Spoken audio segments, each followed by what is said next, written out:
So recently I tested this battery from Litime, and in 2 videos I said it's certified to UL1973. That's why I bought it. But after I posted my video, one of my viewers called me out. He said, hey, I don't see UL1973 anywhere on the product listing.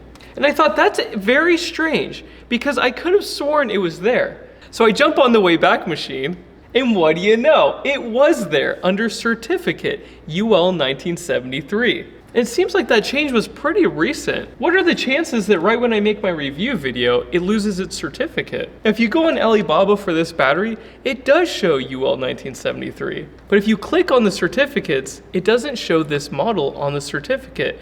That's a little strange. So I start checking the databases for a certificate. And I do find one for Litime, but it's not for this battery. Now, if you advertise that it's listed or it has a certificate, it needs to have a certificate or it needs to be listed. So I challenge this company to show me your certificate. Or if you no longer have the certificate, I want to know why. And I would love for you to post it publicly. Because if it does have a certificate, people spend more money, and that's what I did. This was not cheap compared to the competition. And going by build quality, it's nothing special at all. I can't wait for them to respond because I really want to see that certificate. I have lots of cool videos coming up, but yeah, I just had to throw this one out there. I'll see you guys soon. Bye.